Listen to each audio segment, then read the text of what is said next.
Kristus ada di tengah-tengah kita, lebih utama dari segala sesuatu. Lepas dari kebiasaan buruk.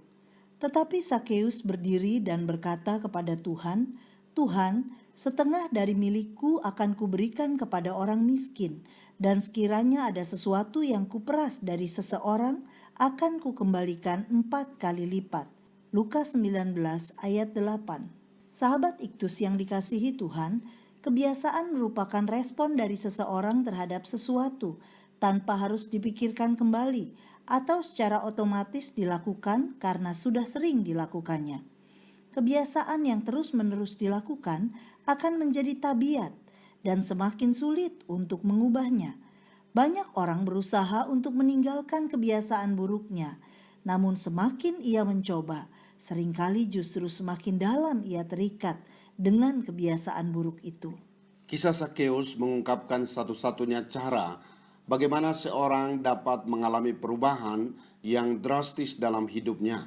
Hanya bila seorang datang kepada alamat yang tepat, yakni kepada Tuhan Yesus, maka ia mengalami perubahan karakter menjadi semakin serupa dengan Kristus. Beberapa hal berikut ini menolong kita mengerti lebih dalam tentang cara kerja Tuhan mengubahkan hidup seseorang. 1. Sakeus terikat dengan kebiasaan buruk. Pemungut cukai adalah seorang yang mengambil pajak atau cukai kepada penduduk untuk diserahkan kepada pemerintahan Romawi. Ia memiliki surat pengangkatan dari pemerintah Romawi, sehingga seringkali memungut pajak lebih besar dari ketentuan, bahkan sampai mencekik keuangan penduduk. Tidak ada yang berani menentang pemungut cukai karena tidak mau berurusan dengan pemerintahan Romawi. Ia diberi cap sebagai orang berdosa yang sejajar kedudukannya dengan pesina dan pendosa lainnya. Sakeus sebagai kepala pemungut cukai adalah seorang yang sangat kaya. Ayat 2. Tindakan ini telah dilakukan terus-menerus dan menjadi sebuah kebiasaan, yaitu mengambil milik orang lain untuk menjadi miliknya sendiri. Dapatkah orang seperti Sakeus terlepas dari kebiasaan buruknya? Ingatlah bahwa ia telah profesional dalam hal melakukan kebiasaan buruk itu, bahkan telah bertumpuk kekayaan yang dimilikinya sebagai hasil dari kebiasaan buruk itu. 2. Sakeus terlepas dari kebiasaan buruk. Bagaimana Sakeus terlepas dari kebiasaan buruknya? Pertama, Tuhan menginginkan Sakeus terlepas dari kebiasaan buruknya. Tuhan sengaja mengunjungi kota Yeriko ayat 1 untuk menyelamatkan dan melepaskan Sakeus dari kebiasaan buruknya. Setibanya di Yeriko, Yesus melihat ke atas kepada Sakeus ayat 5. Ia bermaksud untuk menumpang di rumah Sakeus. Ini mengundang sungut-sungut dari orang banyak. Ayat 7. Namun Tuhan memiliki cara pandang yang penuh belas kasihan terhadap orang berdosa. Sebab anak manusia datang untuk mencari dan menyelamatkan yang hilang. Pasal 19 ayat 10. Kedua, Sakeus meresponi inisiatif Tuhan agar terlepas dari kebiasaan buruknya. Kemungkinan besar Sakeus mendengar dari kata orang tentang Yesus. Ia menghadapi halangan untuk melihat Yesus karena orang banyak berkerumun dan bentuk badannya yang pendek. Ia berlari mendahului orang banyak dan memanjat pohon. Ayat 4. Sakeus tidak mempertahankan posisinya sebagai orang penting. Ketika Yesus berkata kepada Sakeus untuk segera turun, maka ia segera turun dan menerima Yesus dengan sukacita. Ayat 6. Dengan tindakan percaya bahwa Yesus Tuhan dan membuka hati serta mengundang dia sebagai Tuhan dan Juru Selamat pribadinya, Sakeus mengalami perubahan hidup. 3. Sakeus memiliki kebiasaan yang baru.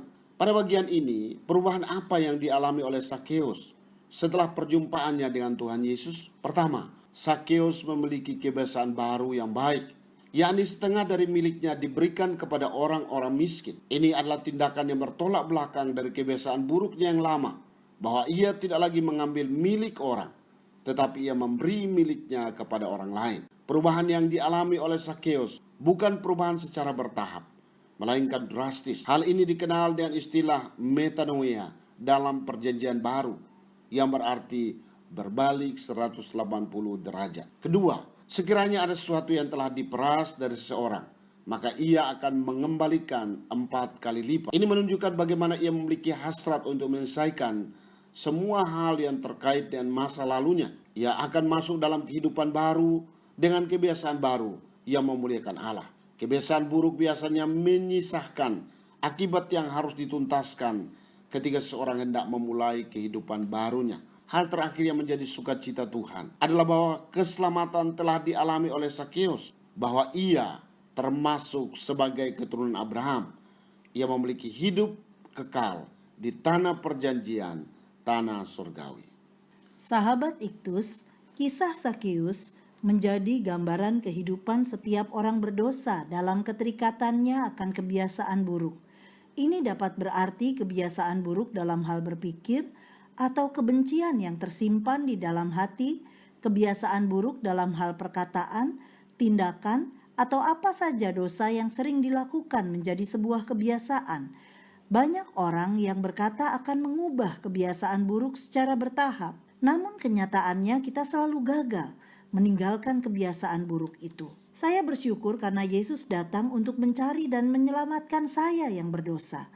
Hanya saja saya perlu memberi respon untuk datang pada Tuhan dengan kerendahan hati dan menerima Dia sebagai Tuhan dan Juru Selamat pribadi. Saya bukan hanya akan terlepas dari kebiasaan buruk saya, tetapi memiliki kebiasaan baru yang memuliakan Allah dan memperoleh sukacita kepastian keselamatan. Sahabat Iktus yang dikasihi Tuhan, kebiasaan buruk apa yang mengikat saya saat ini?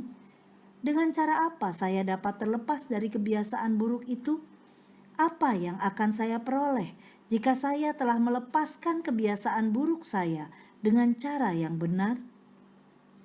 Tuhan Yesus, saya tidak dapat melepaskan kebiasaan buruk saya dengan kekuatan saya sendiri. Saya bersyukur karena telah menerima Engkau sebagai Tuhan dan Juru Selamat pribadi, sehingga saya dapat terlepas dari kebiasaan buruk saya.